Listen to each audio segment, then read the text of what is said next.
Welcome to the Reinvented Life with Pamela Chanel David. Do you want to step up your game? Pursue your dreams. Be the best version of yourself. The Reinvented Life is here to help. The Reinvented Life is about courage. It's about staying relevant. It takes grit. It defies gravity.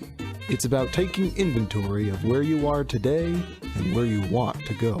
Embrace change. Make things possible and reinvent your life. Call in with questions at 888-994-4995. Now, it's time to reinvent your life with Pamela Chanel. I'm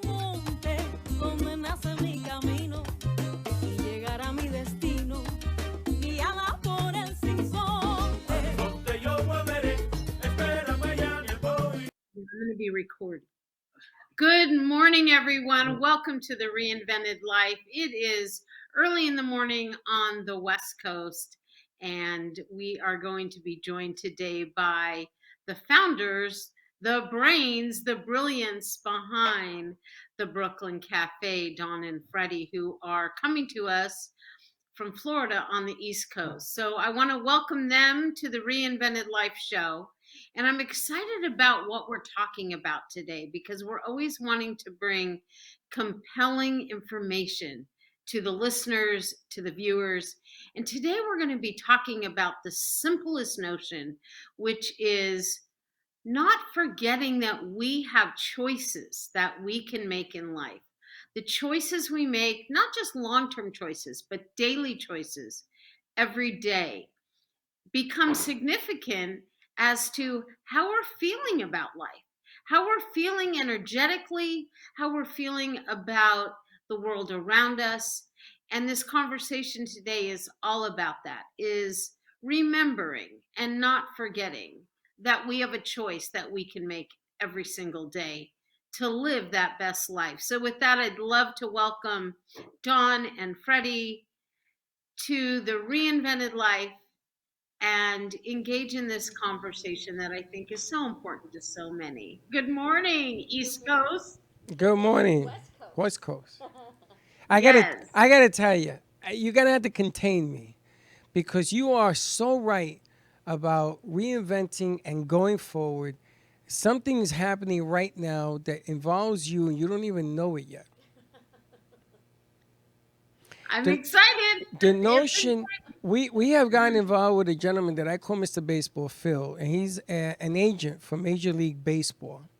And he has decided for his children's sake and for his brain's sake to treat travel team players, 8-year-olds to 13-year-olds and up to 17-year-olds, like major league players. And it's this wave that has taken over. And I just discovered it's not only South Florida now, it's going to be all of Florida. They just added another 300, one of the largest organizations. And we're going to be reaching out to San Francisco because they want players from all over the country to join these tournaments that are coming forward. And the reason that I'm so well versed on it is because when I was a coach for 20 years on the Condos travel team in New York City, I had my teams involved in these tournaments, and they have grown even bigger. So I am so happy to be involved with a dream that I had when I was 26 years old. Back in the day, I always dreamed of something of this nature. I just didn't have the juice to be able to do it. I didn't know the players. I didn't have the Major League Baseball behind me. And it's here now, and it's in front of me. He was in here the other day, and I got to tell you, I've been doing this a long time. He had me dancing, and she was laughing. No, he had him pacing because he made us an offer, and I think it totally took Freddie by surprise. I was shocked. And next thing I know, Freddie's pacing up and down the studio floors, and he's speechless, and I'm laughing because I'm watching him pace because none of us has ever seen Freddie off his game with the blink, just like that. He threw me off. He threw me off because it was something that I've always wanted to try to do. Not only for me, but for everybody around me. I used to have 12 coaches on my travel team. I had a big team, big. And we used to win. We were real good all over the country We used to come. We didn't come down to Florida. We went to Virginia Beach. We went all over the country with these kids, and they were 8 to 13 years of age, and I loved it. I loved to let them be treated like superstars, to give them, not only in baseball terminology, a chance, but to give them a chance in school and for the rest of their lives. I got to sign 3 ball players to the Atlanta Braves organization. Okay, and that nobody can ever take that away from me, and I am very proud of that. But giving people a chance to choose, and if you choose to be right, my goodness gracious, that is the best feeling in the world. Yeah, it is, and it gives us the freedom. Living one's best life, living whatever it is we're up to, is remembering that we have these freedoms. Sometimes with all this chaos around us, we just forget to be grateful for the freedoms we do have. And what you're talking about, Freddie, is really getting thrown off your game. That's the best thing that can happen. Reinventing and shifting and transforming, it's all about disrupting patterns. People get so comfortable in their day in and day out. But true reinvention is about disruption. It's about saying, I'm appreciative for what's been, but disrupting that pattern for something new to enter. And that's what you're saying when you're off your game. Like, I can only imagine you almost dancing and jumping up in those studios, because it's a disrupt. It's taking one out of the norm, and it keeps life exciting that way.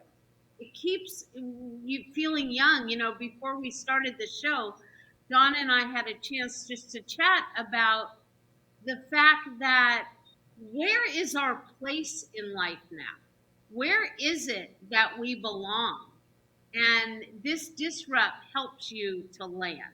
So it's kind of a funny notion when you think about, by disrupting, you're actually helping yourself land, often in a new and exciting and a place of growth.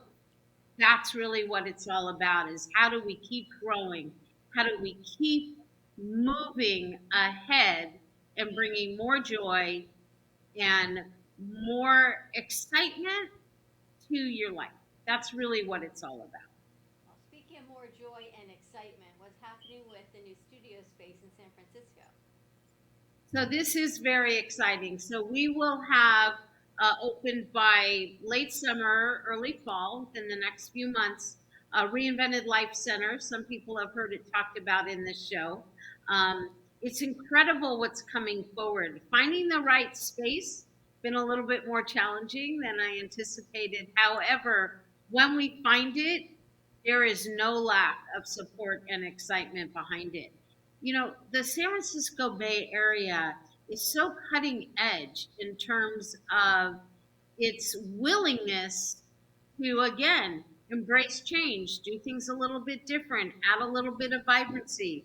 Not only has it historically been sort of a thought leader area, and the emergence, of course, decades ago now, of the Silicon Valley, but it also is a melting pot. It also is a melting pot of cultures, and bringing together multiple diverse cultures is, again, what keeps things exciting. It keeps it disrupted. It takes away from just the day in and day out. So the studio is going to be the epicenter of the center, of course, but there's also going to be at least 3 to 4 meeting rooms there where people can actually meet, they can brainstorm, they can create, services can be provided, and at the center of it will be emulating what you've all created there, a very exciting, vibrant, artistic, creative space. I got a question for you. Sometimes when you do something in media, in this kind of media production business, it's a one and out, and it either hit it or it didn't hit. It either made it or it didn't make. When we used to be at an iHeart radio station, I used to tell Dawn, you have to be able to hit that high note. And then consistency is how you keep hitting that note. How you have to play that note for years. That was the mark for me to be successful.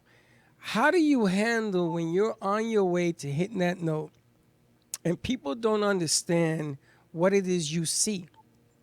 How do you convince people to come along and trust you enough that at the end of the day, you're going to hit that high note? How do you keep the vision above the rim consistently to do that? Even though people are saying, I don't understand, I can't see what you're seeing, or I don't agree with what you're saying. How do you keep that consistency going?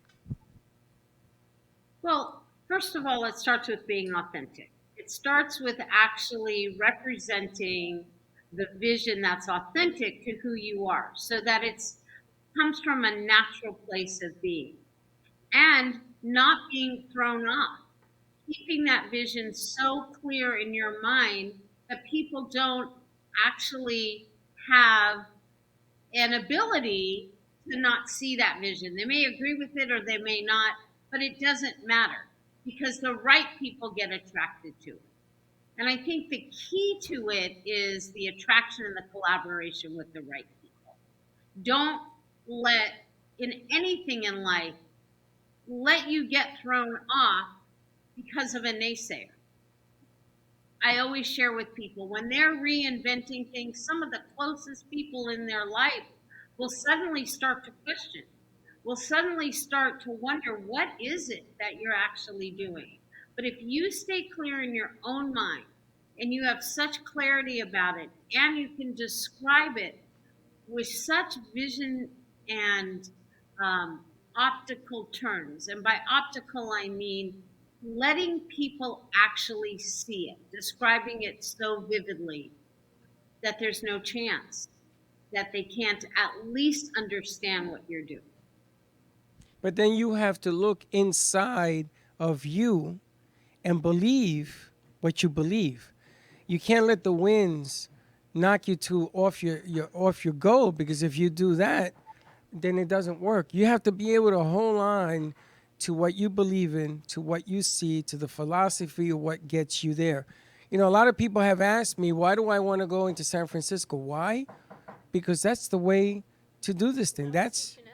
well, that not only that, but when I met Chanel, I said, she's the one. So I got to get to wherever I got to get to make sure this thing happens, because you are the one that understands how to take a situation, make it better, and then strive to make it even better after that. What type of space are you looking for? What are you running into that's a little bit more of a challenge? I think there's a couple of different things. You either have extremely professional space. So if you're in the financial area, it's extremely professional, and anything that's outside of that window isn't welcomed as kindly. And then you've got the opposite. You've got such artistic spaces, but you have people that actually want to come in and have services and have coaching sessions and have all sorts of mindful work done, a little hesitancy. So the beauty of it is I've kind of narrowed down now that you need a space that's open to both. And once you get a space that's open to people, then they feel comfortable coming into that area of the city, or they coming into that part of where it is, then it's game over. So do you find that the space is going to be reflective of their personalities, of a mixture of personalities, of a networking personalities? Because you can't find the place, you got to make the place become the place. Yes, exactly. I think the key is, and when you're in the middle of San Francisco, there's so many things, in the beginning, I didn't really even think about. You have to factor in parking, you have to factor in accessibility. You want to be able to have a place that attracts people, then it's easy access for them to get to. But to your point, it's about creating the space. You're not going to walk in and find a place like this. It's almost like creating a theater or creating a visual arts center, because it's not there now. You come in and you create it. But collaboration with a lot of people that have and share that same vision, that want to use the space to do their live stream shows, want to use the place to broadcast their podcast from. That's exciting. That's what's going to bring it life. That is what is going to bring that creative force forward, and that people feel comfortable in being there. It's really exciting. I'm so looking forward to heading out to California. And what's so great about the Bay Area is you've got such great artsy spaces and people that are doing things, and these houses that have been converted into these art spaces and galleries, which so lend itself to everything that you do on reinvention, on self fulfillment, or on living your best life, on coaching. But then you've got the business side of it. So it's this intricate little meld of what it is. Like, you're not going to be next to Ghirardelli chocolate, right? Because you Right. want a whole nother feel, not just tourism. You want the permanent people that are there. And it's a place you want to have people feel comfortable. You want to have them walk in and feel that spirit and feel that energy and feel comfortable in. I don't want a place that feels very standoffish. That goes against the grain of what reinventing is. Reinventing is leaning into a more authentic way of being, a more comfortable way of being, and that's why ultimately the goal is more joy, because there is an accessibility to not just the physical space, but to, as Freddie said, within.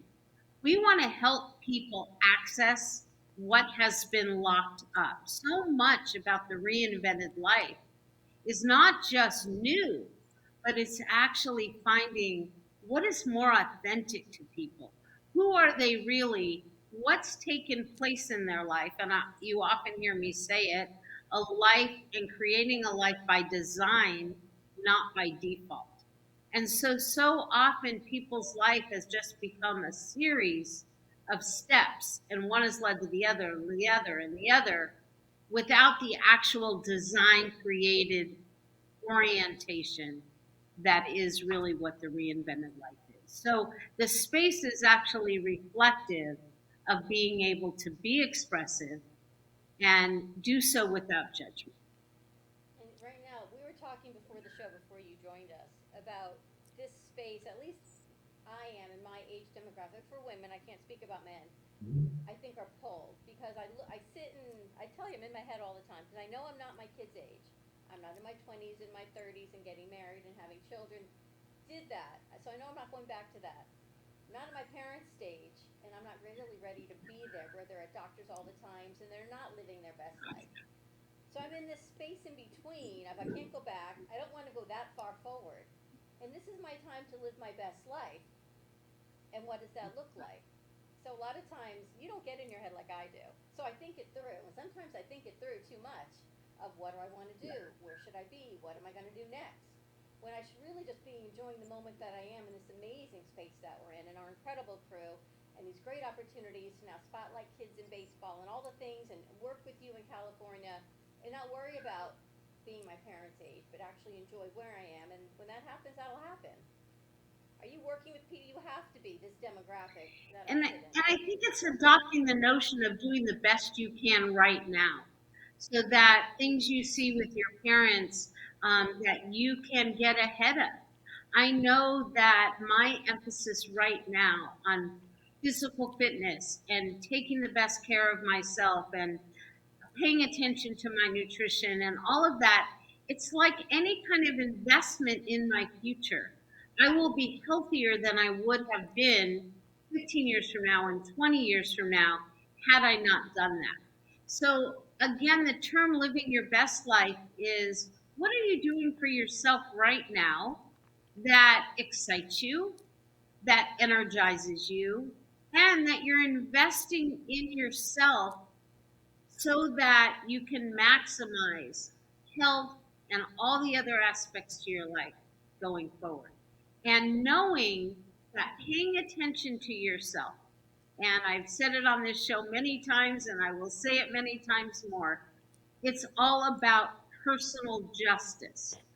That notion of personal justice, meaning, are you being most just to yourself?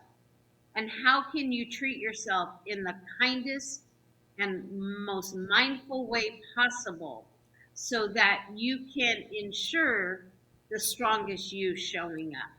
Showing up is such a big part of living one's best life. Well, your personal justice makes me think of a conversation you and I had the other day where you said, do you love yourself as much as you love your significant other? Because if you can love your significant other that much, you should love yourself that much. You should be willing to do as much as you're going to do for that person for yourself, if not more, which was a fresh perspective that I never really thought about. Listen, I look at it totally different. Because you're a guy. I'm making a healthy sandwich.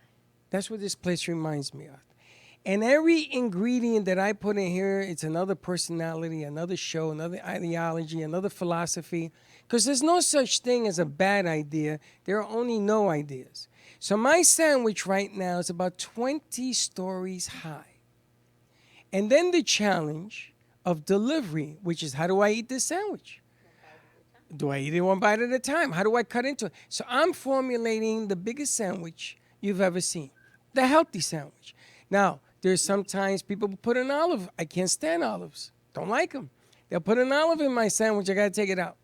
They may want to put some mustard, some mayo. In other words, there are so many different ingredients that lead to a venue to be successful that you can't put your finger on yes or no. This works. This does. You don't know. You don't know. We went to the movies in Del Rey. We started an idea. The last idea that we went to was over 200 people, which started with nothing. There was 0 people there when we started. There's over 200 people going to these events now. The networking gigs that we go to, people are showing up at the door and actually inviting us. Everything changes. So my belief is, if you want to make a sandwich, believe you're going to make the best sandwich possible. And don't get in your head. Don't trip over the mayonnaise. Don't trip over whether I'm going to put a piece of ham in that sandwich, piece of cheese. You're going to toast the bread. Forget about all that. Just make the best sandwich you can make. How's that for philosophy? Well, I love it. And what you're describing is not staying complacent. I think that is the biggest piece for people, is that they just stay complacent, stay with what is, rather than keep inventing and keep reinventing and adding on and expanding. And the reason it all ties into growth is people forget that change is about growing. It's not anything to be afraid of. So many people, right on the front of the Reinvented Life book, I put, we embrace change. And that is such a scary thought to so many people. But if they see the energy in that, if they see the growth that can come from that, it's like what Don and I were saying before the show. It's just a pivot. And what you're describing, Freddie, is so perfect because it's about growing. It's about not staying complacent. It's about willing to reevaluate.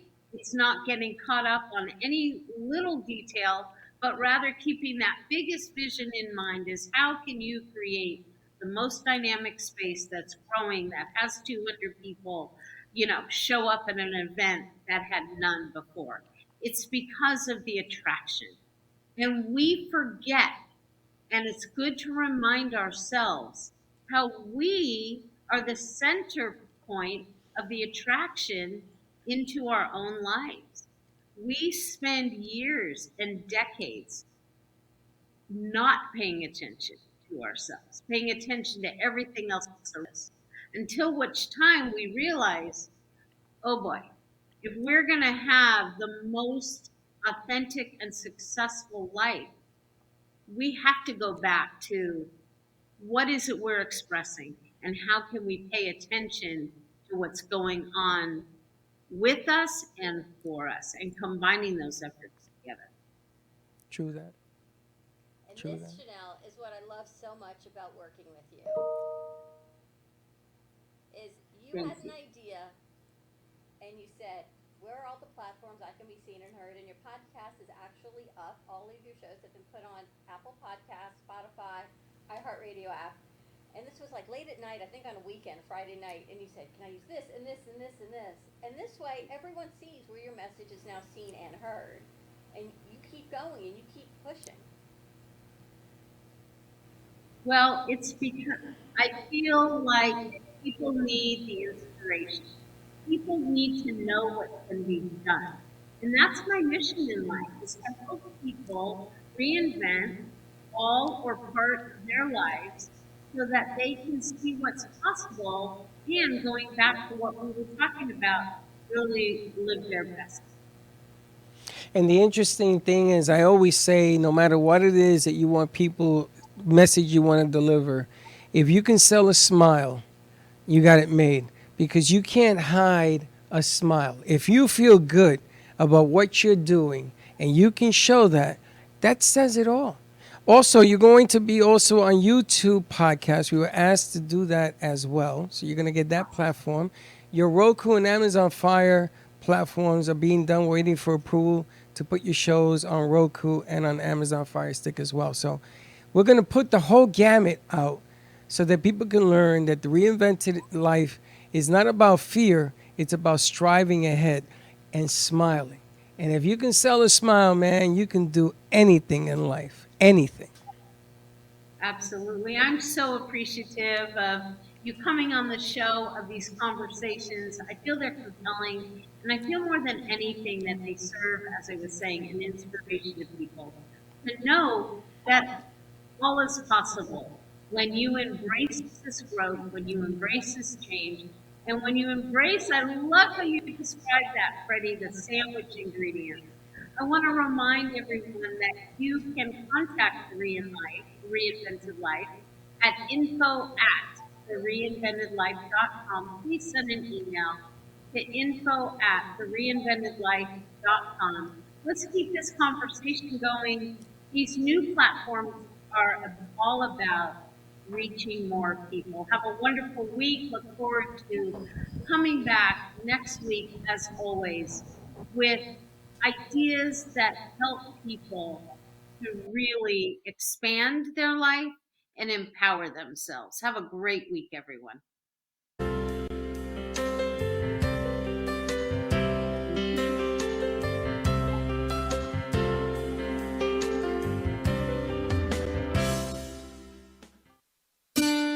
Thank you for tuning in to The Reinvented Life with Pamela Chanel David.